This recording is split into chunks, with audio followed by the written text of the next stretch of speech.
नमस्कार मैत्रिणींनो, स्वागत आहे आपलं सीताच्या स्वयंपाकमध्ये. तर मैत्रिणींनो, चला, घरात टेन्शन येतं, भाजीला काय नसलं, फ्रीज मोकळं असलं तर टेन्शन येतं. तर आता आपण घरातल्या सामग्रीमधली तुम्हाला दाखवणार आहे पोंगळी वडी.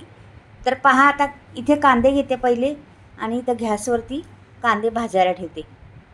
एवढी जबरदस्त वडी आहे ना ही पोंगळी वडी. नक्की करून पहा, खूप टेस्टी लागती. तुमच्या चिकन मटनला मागं सरणारी आहे. तर पहा तुम्ही काय बनतं ते. इथे 3 कांदे घेतलेले, 1 वाटी खोबरं घेतलेलं आहे आणि 1 कांदा लसणाचा घेतलेला आहे. हे सर्व गॅसवरती भाजायचं आपल्याला. छान असं खरपूस भाजून घेतले बघा मी आता. मस्त भाजलेलं आहे आणि हे असं चिरल्यामुळं काय होतं, मधी कांदे लगेच भाजले जातात आतपर्यंत. तर आता इथे बघा, तर हे थंड होतं आहे तोपर्यंत आपण मसाला थंड होतो आहे तोपर्यंत पीठ मळून घेऊया. तर आपल्याकडं बेसन पीठ घ्यायचं. आता तुम्हाला किती क्वांटिटीचं करायचं त्याच्यावर तेवढं बेसन पीठ घेऊ शकता तुम्ही. तर मी घेतलेलं आहे एवढे बेसन पीठ, 1 वाटी भरून असं जास्त असतं. तर 1 वाटी भरून बेसन पीठ घेतलेलं आहे. इथे टाकले लाल तिखट अर्धा चमचापासून बी कमी हळद, अर्धा चमचापासून बी कमी धने पावडर आणि चवीनुसार मीठ घातलेले आहे एवढं. आता हे सर्व आपल्याला मिक्स करायचे. हे पहा मिक्स केलेलं आहे. आता हे पीठ आपल्याला मळून घ्यायचे. छान असं आपण पोळीला बनतो ना त्या पद्धतीने पीठ मळून घ्यायचे.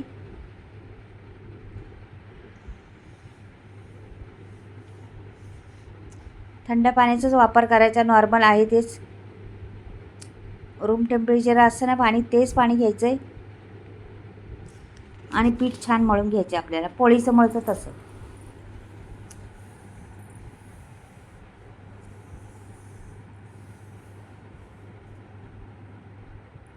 हे पीठ कसं असतं, जरासं चिकट असतं, हाताला चिटकत असतं. मग त्याची काळजी घ्यायची. मध्ये मध्ये जरासा हात लावायचा पाण्याचा, लगेच चिटक निघून जातं चिटक. ते बघा आपलं पीठ मळलेलं आहे. आता ह्याला थोडंसं आपण तेल लावूया वरून. अगदी पोळ्यांना मळलं तसंच मळलेलं आहे. बेसन पीठ मळलेलं आहे हे पूर्ण. आणि ह्याला जरा झाकून ठेवूया आपण. तोपर्यंत आपण पुढे मसाला वाटून घेऊया. हे झाकण ठेवलं आहे तोपर्यंत पीठ पण भिजन आपलं. आता इथे बा खोबरं घेतलेलं आहे, कढीपत्ता घेतलेला आहे, मिरच्या घेतलेल्या आहेत, कोथिंबीर, आलं, कांदा भाजलेला, लसूण भाजलेला. हे बघा असं जरासं दाबून घ्यायचं म्हणजे मिक्सरमध्ये पटकन बारीक होतं. सुट्ट करायचं त्यांना. आधी खोबरं किसून दळून घेऊया कोरडंच, का की खोबऱ्याचे तुकडे असतात ना ते बारीक दळलं तरी, किती बारीक दळलं तरी ते राहतातच तुकडे. मग खोबरं जरासं फिरून घ्यायचा मिक्सरला. हे बघा आता ह्याच्यात मी टाकणार आहे ते कांदे,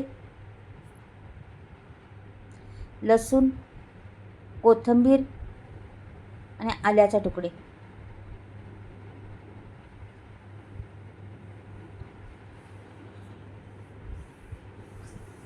हा सर्व मसाला मी बिना पाणी घालताच वाटून घेणार आहे. पहिला पाणी घालायचं नाही बिलकुल. मीठ टाकायचं जरासं नंतर, अजून वाटलं नाही मी. थोडासा धने पावडर टाकायची, थोडीशी हळद, थोडासा गरम मसाला,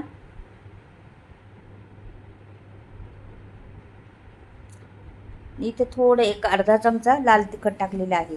रंग छान वेगळा येतो जरा म्हणून. आता हे बिना पाणी घालताच वाटून घेतलं ना. थोडंसं सारण आपल्याला काढून ठेवायचं मसाल्यातून. हे बघा 2 चमचे काढून ठेवलेलं आहे मी. आता ह्याच्यात पाणी घालायचं, परत वाटून घ्यायचं.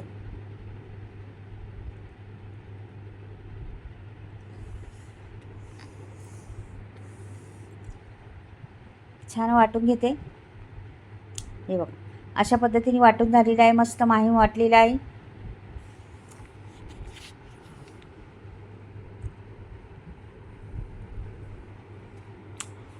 आता पुढे आपल्याला ते पीठ भिजवलं तर ते घ्यायचं. हे बघा छान असं फुललेलं आहे पीठ. हे पीठ बघा वरती ठेवलं, तेल लावून ठेवलं तरी चिकट आहे. तर ह्याचे मी 2 गोळे करणार आहे.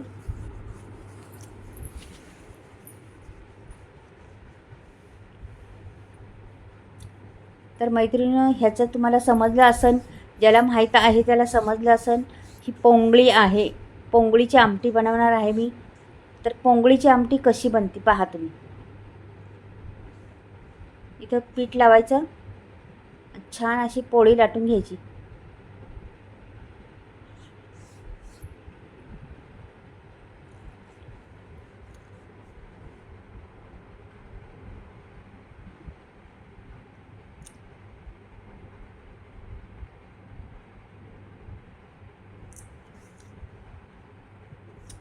ही पोळी लाटून झालेली हा मसाला आहे ना आपला, हा त्याच्यावर पसरायचा आपल्याला.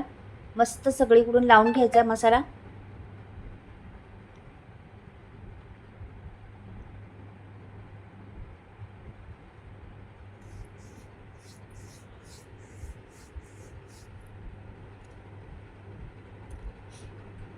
मस्त आहे बघा, सगळीकडे लावलेला आहे मसाला मी. हातानेच लावून घ्यायचा, चमच्याने काय बरोबर लागत नाही सगळीकडे, म्हणून हातानेच पूर्ण लावून घ्यायचा मसाला.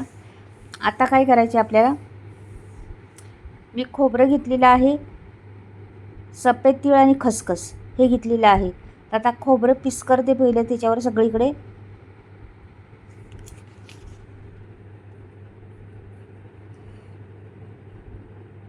नंतर आपल्याला खसखस पसरायची, नंतर सफेद तीळ पसरायचे.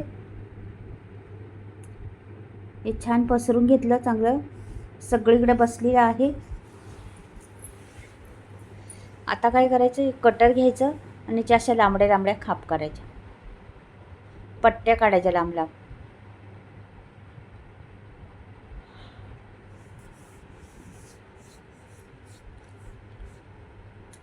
तर हे सारण तर पूर्ण बसलेलं आहे आपलं. ह्याला काय करायचं, तर गुंडाळा करीत जायचं असं. लगेच पटकनी होतं, काही वेळ लागत नाही किंवा काहीच नाही. हे पहा, असे सर्व मी करून घेते. अजून एक दाखवते तुम्हाला. ती दुसरी अर्धी एक पोळी राहिली त्याचं पण करून घेते. सगळ्याच करते, मग दाखवते तुम्हाला नंतर.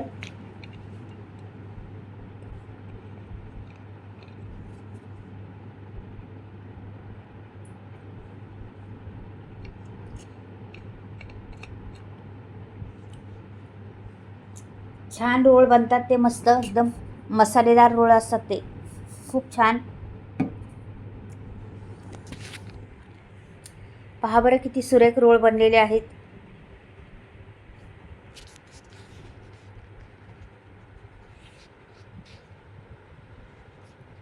आता ते दुसरे मी दाखवते झाल्यावर तुम्हाला. आता ते सर्व झालेले आहे आपल्या. आता इकडे कढई ठेवलेली आहे मी तापायला. एक अर्धी पळी बसून जरासं वर तेल टाकलेलं आहे. मोहरी टाकायची लगेचच आपल्याला. मोहरी थोडी फुलल्यानंतर लगेचच जिरं टाकून दिलेलं आहे. हे पहा, लगेच कढीपत्ता टाकायचा आपल्याला. कोथिंबीर बी दिली सोडून.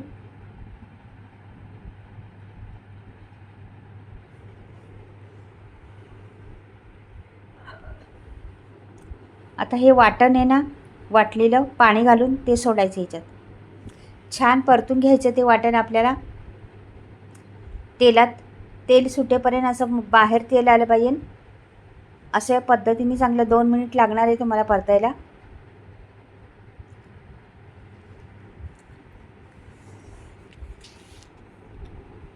हे बघा, मस्त परतून घ्या. तर तेल सुटले पहा. तर इथे मी टाकणार आहे लाल तिखट, धणे पावडर, गरम मसाला, हळद.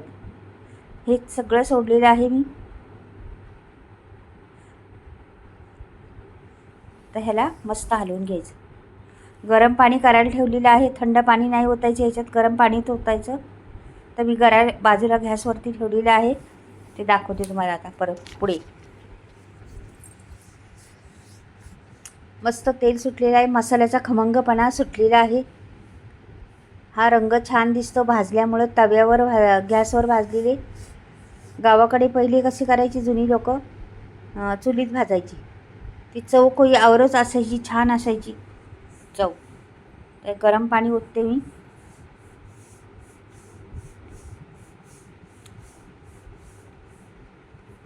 हे ओतलेलं आहे. याला रंग आता वाढत जाईन असा जशी जशी उकळी येईल ना तसं तसं त्याला तर्री येणार वरती आणि त्याचा रंग छान असा येत जाणार.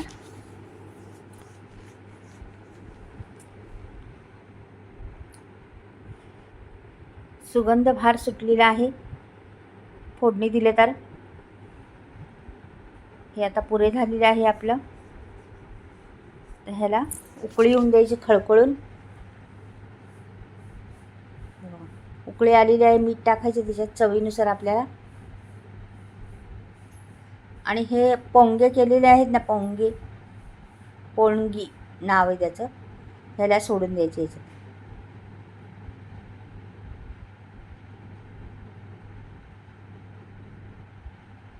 आता ह्याच्यावर झाकण ठेवणार आणि याला शिजून देणार चांगले 5-7 मिनटं. बारीक गॅस करून जरा शिजून द्यायचं त्याला व्यवस्थिशीर. मस्त झाकण ठेवून शिजतंय ते. हे पहा आता झालेली आहे आपली पोंगी तयार.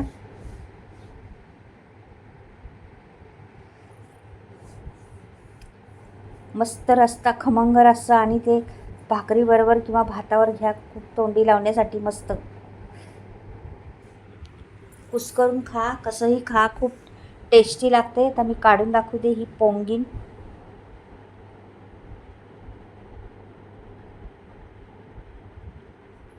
कधीच केलं नसेल ही करून पहा एकदा, खूप टेस्टी. पूर्वी जमान्यात करायची पहिली. पूर्वी आमच्या आजीच्या वेळेस खाल्लेलं आहे आम्ही, आजी होती तेव्हा. अशा पद्धतीने करायचं आणि खायला मजा यायची भरपूर. भरपूर टेस्ट लागायची. छान असं तरीदार बनलेलं आहे. पहा बरं किती सुरेख दिसते. तेवढंच रस्सा टेस्टी लागतो तो भरपूर. तर मैत्रिणींना आवडलं तर नक्की चॅनलला सबस्क्राईब करा, लाईक करा आणि कमेंटमध्ये लिहून पाठवा कशी वाटली माझी ही रेसिपी आजची. तुम्हाला आवडली का? खूप मेहनतीने व्हिडिओ बनवत असतो, तर नक्कीच लाईक करा. आता पुढे मी सांगणार आहे मसाल्याविषयी. हे मसाले माझे डंकावर कुटलेले आहेत. हे चुली मशीनमध्ये दळलेले नाही. हे सर्व मसाले या पद्धतीने करते. माझा नवीन स्टॉक आता आलेला आहे. तुम्हाला घ्यायचे असले तर इथे वरती स्क्रीनवर नंबर दिलेला आहे, पाहू शकता तुम्ही वरती. तर हा मसाला वर्षभर रंग ढळत नाही, तसंच राहतो. आणि मेन गोष्ट बऱ्याचशा वस्तू बिना केमिकलच्या असल्यामुळं मिरच्या काय बिना केमिकलच्या आहे तुम्हाला सांगते. मिरच्या, धने, सफेद तीळ, हळद, कांदे, लसूण हे सर्व काही आमच्या घरचेच असल्यामुळे शेणखता उगवलेले आहेत. त्याच्यामुळं बिना केमिकलचे म्हणतात ना तसे मसाले आहेत. आणि दुसरे आपल्याकडे सगळेच काही उगवत नाही गरम मसाले, म्हणून सगळे मसाले मी हाय क्वालिटीचे घेतलेले आहेत. आणि बाजारात जेवढे भेटतात गरम मसाले तेवढे मी घेतलेले आहेत. तर तुम्हाला बघा घ्यायची असली तर घेऊ शकता मसाले. आणि माझी ही पोंगम आमटी कशी झाली ती नक्कीच कळवा. बाय.